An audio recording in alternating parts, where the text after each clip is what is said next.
पकौड़ों की मोहब्बत और सैफी की शामत।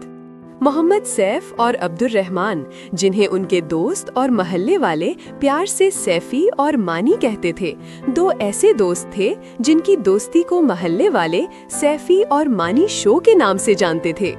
सैफी मोहम्मद सैफ दुबला पतला फिल्मी हीरो बनने के ख्वाब देखने वाला और हर वक्त मोहब्बत की तलाश में रहने वाला था, जबकि मानी अब्दुल रहमान गोल मटोल जिंदगी को सादगी से जीने वाला और जिसकी सबसे बड़ी मोहब्बत गर्मा गर्म पकौड़े और क्रिकेट थी।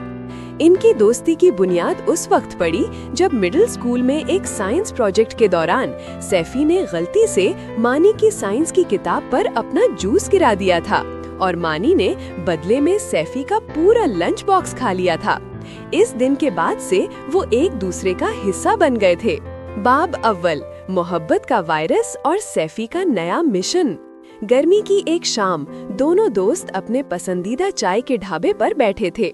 मानी पकौड़ों की प्लेट साफ कर रहा था जब सैफी ने एक गहरी सांस ली और आसमान की तरफ देखा। मानी, यार आजकल मुझे अजीब सी कैफियत हो रही है, सैफी ने ड्रामाई अंदाज में कहा। मानी ने एक बड़ा पकौड़ा मुंह में डाला और गर्रा कर बोला, क्या गैस की शिकायत? देख, मैंने तुझे कहा था कि मिर्चें ज्यादा हैं, ना खा, अब भुगत। सैफी ने अपने माथे पर हाथ मारा। ऐ बदबख्त, मैं मोहब्बत की बात कर रहा हूँ, इश्क, प्यार, लव। मेरे दिल में किसी के लिए रोमानवी वायरस दाखिल हो चुका है। कहाँ से दाखिल हुआ? खिड़की से या दरवाजे से? और ये रोमानवी वायरस क्या होता है? बुखार होता है या सर्दी लगती है? मानी ने संजीदगी से पूछा। सैफी तकरीबन रोने वाला हो गया। ओ मेरे मासूम दोस्त, ये वायरस मेरी आंखों के रास्ते दिल में दाखिल हुआ है। एक लड़की, यार कमाल लड़की है, नाम है उसका ज़ैनब। ज़ैनब? हाँ, अच्छी लड़की है, हमारे घर के साथ वाली गली में रहती है। जब भी मुझे भूख लगती है मैं उसकी दुकान से शामी कबाब लेकर आता हूँ, बहुत लजीज बनाती है, मानी ने मुंह में पानी भरकर कहा। सैफी हैरत से अपनी जगह से उछल पड़ा। क्या शामी कबाब? वो शामी कबाब नहीं बनाती, वो यूनिवर्सिटी में मेरे साथ पढ़ती है और वो कोई कबाब की दुकान नहीं चलाती। अच्छा, फिर कौन सी लड़की है? मानी ने कंधे उचकाए। खैर, जो भी हो सैफी, तू इश्क विश्क के चक्करों में ना पड़, इससे तेरा इंड्योरेंस, कुव्वत बर्दाश्त कम हो जाएगा और तेरे जिस्म को पकौड़ों की तरह क्रिस्प करकरा रहना चाहिए। सैफी ने मानी को नजरअंदाज किया और अपने मिशन का ऐलान किया। मुझे उसे मुतासिर करना है यार, मुझे उसे अपने फिल्मी हीरो वाली शख्सियत से मुतासिर करना है। सैफी का पहला असरअंदाज होने वाला इकदाम। अगले दिन सैफी ने फैसला किया कि वो ज़ैनब को मुतासिर करने के लिए एक बहादुरी का कारनामा अंजाम देगा। उसने मानी को जबरदस्ती अपने साथ लिया। सुन मानी, तुझे कुछ नहीं करना, बस मेरे करीब खड़ा रहना है। मैंने सुना है कि ज़ैनब अपनी सहेलियों के साथ गली में से गुजरेगी और मैं इस वक्त कोई बहादुरी का काम करके उसका दिल जीत लूंगा। और वो बहादुरी का काम क्या होगा? किसी बदमाश को मारना या किसी चिड़िया को आसमान से बचाना? मानी ने पकौड़े का पैकेट खोलते हुए कहा। बदमाश को मारना? यार इसके लिए तो जिम जाना पड़ता है। नहीं, मैं इससे आसान काम करूँगा। अचानक सैफी की नजर एक शरारती बंदर पर पड़ी जो एक छोटी बच्ची के हाथ से उसकी टॉफियों का पैकेट छीनकर भाग रहा था। सैफी की आंखें चमक उठी। मिल गया मेरा हीरो वाला लम्हा। देख मानी, मैं अब इस बंदर को टॉफियों का पैकेट छीन कर दिखाता हूँ। सैफी ने एक फिल्मी छलांग लगाई और बंदर की तरफ भागा। बंदर दरख्त पर चढ़ चुका था। सैफी ने एक पत्थर उठाया, लेकिन पत्थर फेंकने से पहले बंदर ने इस पत्थर को देखा और खुद ही नीचे फेंक दिया। सैफी को गुस्सा आया। उसने एक जोरदार आवाज लगाई, ए बंदर, तू एक हीरो के सामने बदमाशी कर रहा है। इसी वक्त ज़ैनब और उसकी सहेलियां वहां से गुजर रही थीं।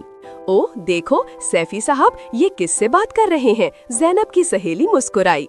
सैफी को उनका एहसास हुआ और उसने अपना बहादुरी का शो मजीद ड्रामाई बनाने की कोशिश की। वो दरख्त पर चढ़ने की कोशिश करने लगा, लेकिन उसका पांव फिसल गया और वो सीधा कीचड़ के एक गड्ढे में जा गिरा। बंदर ने इस मंजर पर कहकहा लगाया, या कम से कम सैफी को यही महसूस हुआ, और टॉफियों का पैकेट गली में फेंककर भाग गया। ज़ैनब और उसकी सहेलियां सैफी को देखकर हंस पड़ी। मानी आराम से कीचड़ के गड्ढे के किनारे आया, एक पकौड़ा मुंह में डाला और कहा, यार सैफी, मैंने तुझे कहा था इंडोरेंस कम है तेरी, ये कीचड़ तुझे घुटने की चोट देगी। चल अब उठ, ये पकौड़े खा, शायद तुझे थोड़ी एनर्जी मिल जाए। ओह ओह। सैफी इस कारनामे के बाद कई दिन तक शर्मिंदा रहा। उसे लगा कि उसका रोमानवी वायरस नाकाम हो चुका है।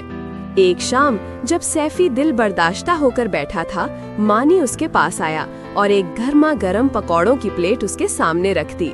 सुन सैफी, तेरी हीरो वाली छलांग नाकाम हो गई क्योंकि तूने पकौड़ा थ्योरी का इस्तेमाल नहीं किया। पकौड़ा थ्योरी? वो क्या है अब? सैफी ने हैरत से पूछा। देख, पकौड़े बनने का अमल एक फलसफा है। मानी ने पकौड़ा उठाकर समझाया।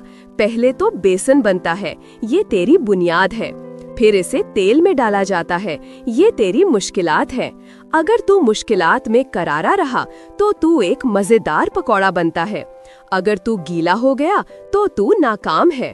तो क्या मैं गीला हो गया? सैफी ने दुखी लहजे में पूछा। नहीं, तू कीचड़ में गिरकर चिकना हो गया। मानी ने वजाहत की। सच्ची मोहब्बत किसी को मुतासिर करने से नहीं मिलती, बल्कि मासूमियत से मिलती है। वो लड़की तुझे पसंद करेगी अगर तू खुद को सच्चे दिल से इसके सामने लाएगा। जैसे ये पकौड़ा, अंदर से नर्म, बाहर से करारा और जायकेदार। अगले दिन ज़ैनब यूनिवर्सिटी में अपनी सहेलियों के साथ बैठी थी और कुछ टेंशन में दिखाई दे रही थी। दरअसल उसे एक अहम प्रेजेंटेशन के लिए लैपटॉप की जरूरत थी और उसका लैपटॉप खराब हो गया था। उसने कई दोस्तों से मदद मांगी, लेकिन किसी ने कोई मदद नहीं की।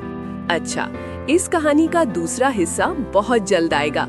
अगर आपने चैनल सब्सक्राइब नहीं किया तो चैनल को सब्सक्राइब करें और बेल के आइकन को प्रेस करें ताकि दूसरा हिस्सा आते ही आपको मिल सके। तब तक के लिए बाय बाय, खुदा हाफिज।